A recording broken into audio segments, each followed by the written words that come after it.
Tenaga kerja Indonesia di Malaysia siap angkat senjata gulingkan kerajaan jiran. Macam ini terus saya mati sini. Tak boleh tahan kalau macam ini. Di macam ayam dikurung ini saya. Mau balik uang tak ada, kerja tak ada. Macam mana?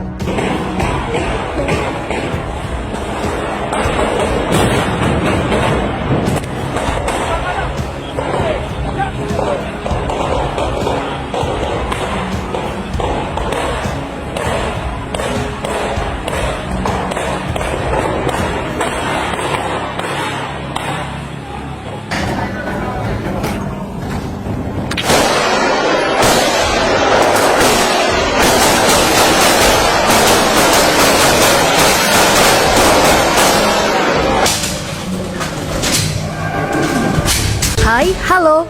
Kembali lagi bersama Caca di sini. Jangan lupa padamkan tombol merah di bawah agar kalian tidak ketinggalan video-video terbaru dari Kertas Tulis. Mantan anggota parlemen dan pusat komando menyatakan bahwa tenaga kerja Indonesia yang kini berada di jiran siap angkat senjata untuk memperkuat serangan TNI di perbatasan jantung kota jiran setelah gempuran tanpa henti yang dilancarkan oleh pihak TNI. Dia mengatakan bahwa mereka siap berjuang untuk membantu para TNI.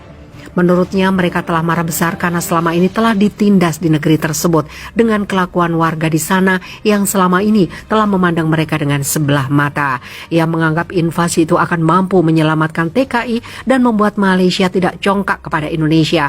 Dia juga mengklaim bahwa para TKI di sana bisa memimpin pasukan dikarenakan sudah mengerti peta lapangan dan menguasai jalan-jalan tikus yang dapat mempermudah TNI melakukan penyergapan terhadap musuh. Kami bersiap untuk ini. Kami mempersiapkan elemen militer dengan warga Indo yang saat ini di Malaysia, yang kini bertarung dengan militer Malaysia di garis depan. Mereka siap pergi ke istana saat momen penentu berlangsung.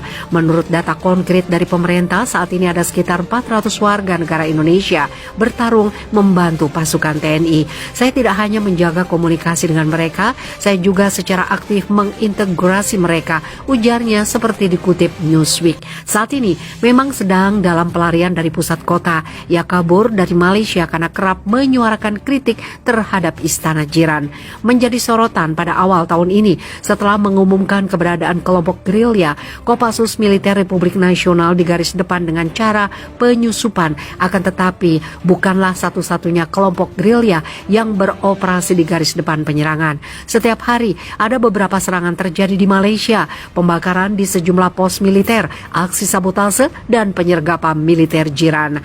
Gelombang baru yang dimulai merupakan rangkaian dari serangkaian peretas untuk porsi paling kritis dari data pemerintah, kata Pusat Komando TNI. Beberapa kelompok militer Rusia juga bekerja sama dengan Kopassus di garis depan untuk mendukung penyerangnya. Pusat Komando juga mengatakan bahwa TNI memang masih jauh dari target untuk meratakan seluruh wilayah. Namun hasil ini sudah sangat bagus karena mampu menyerang sampai daerah perkotaan, ujar sang kapten. Selain itu, beliau juga menegaskan bahwa TKI benar-benar antusias untuk membela tanah kelahiran mereka. Cinta tanah air dan semboyan NKRI harga mati benar-benar tertanam di hati para TKI yang berada di sana, sambung sang kapten komando. Penggal negara Malaysia jadi dua bagian. Sederet langkah-langkah strategis Indonesia sudah dipersiapkan saat perang berlangsung. Indonesia yang didukung penuh dengan kekuatan militer Rusia berhasil menghancurkan pangkalan militer dan sejumlah akses pertahanan di negeri jiran. Dan tidak luput area perbatasan memang menjadi perhatian khusus bagi pihak TNI untuk menjaga NKRI dengan maksimal dari adanya serangan dadakan yang mungkin akan dilakukan oleh sekutu negeri jiran. Persiapan yang dilakukan salah satunya dengan mempersenjatai Pulau Natuna. TNI mulai mendorong maju arsenal perangnya ke perbatasan antar negara melalui Minimum Essential Force alias kekuatan pokok minimum yang terbagi menjadi 3 tahap. Adanya batalion komposit satuan pemukul dari TNI AD, TNI AL, TNI AU yang mengisi Pulau Natuna. Anggaran pertahanan Indonesia yang semakin meningkat setiap periodenya berimbas pada belanja alutsista gila-gilaan oleh TNI yang bisa membuat meradang seluruh kawasan. Dan dikabarkan bahwa akan dikirimkan pasukan ke perbatasan untuk melanjutkan serangan menuju Australia. Alat utama sistem senjata yang ditempatkan di Natuna pun tidak main-main. Di sana disiagakan 3 KRI ukuran besar sekelas frigate Bung Tomo class dan korvet Diponegoro class untuk bersiaga di Pulau Natuna. Terbaru, tentunya korvet kelas Persim TNI AL yang tanpa diduga ternyata ikutan nimbrung di Natuna. Sedianya juga akan ditempatkan kapal selam di Natuna untuk menanggulangi aspek peperangan bawah laut. Belum selesai sampai di situ, rencananya di Natuna juga akan ditempatkan 1 skuadron pesawat tempur untuk melakukan operasi patroli udara berkemampuan maritim strike.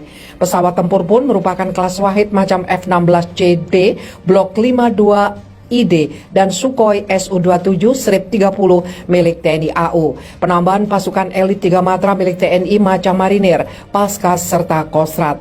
Di Natuna juga disiagakan berbagai macam radar penjejak agar dapat mengetahui jika ada unsur asing yang nyelonong masuk ke teritori Indonesia tanpa izin. Bahkan pesawat siluman atau slit pun bakal terdeteksi jika mencoba melakukan penyerangan.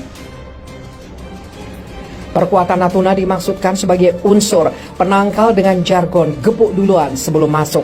Dalam artian cegah dulu jauh di luar sebelum masuk ke teritori Indonesia. Tentu dijadikannya Natuna sebagai pangkalan militer pemukul terdepan TNI di bagian utara Indonesia membuat banyak negara was-was. Salah satunya ialah Malaysia yang sudah panik bukan main karena kekuatan TNI di Natuna bisa memenggal atau membelah negara mereka menjadi 2 bagian. Posisi Natuna berada di tengah antara Semenanjung Malaysia serta Sabah dan Sarawak. Maka mau tidak mau, jika ada pesawat atau kapal laut baik akan dan ke Semenanjung Sabah dan Sarawak, maka harus mendapat clearance dari pihak Indonesia. Jika perang dilanjutkan, bisa saja jalur antara Semenanjung Sarawak diblokade untuk mengurung salah satu wilayah negara Malaysia itu. Perkuatan di Natuna masih terus berlanjut. Di sana nantinya akan ditempatkan peralatan tempur kelas 1 dan canggih milik TNI untuk menghadapi segala bentuk ancaman yang mengganggu kedaulatan Indonesia. Terbaru, tentunya korvet kelas Persim TNI AL yang tanpa diduga ternyata ikutan nimbrung di Natuna. Sedianya juga akan ditempatkan kapal selam di Natuna untuk menanggulangi aspek peperangan bawah laut. Belum selesai sampai di situ, rencananya di Natuna juga akan ditempatkan 1 skuadron pesawat tempur untuk melakukan operasi patroli udara berkemampuan maritim strike. Pesawat tempur pun merupakan kelas Wahid macam F-16CD Blok 52 ID dan Sukhoi Su-27-30 milik TNI AU, penambahan pasukan elit 3 Matra milik TNI macam Marinir, Paskas, serta Kostrat. Di Natuna juga disiagakan berbagai macam radar penjejak agar dapat mengetahui jika ada unsur asing yang nyelonong masuk ke teritori Indonesia tanpa izin. Bahkan pesawat siluman atau slit pun bakal terdeteksi jika mencoba melakukan penyerangan.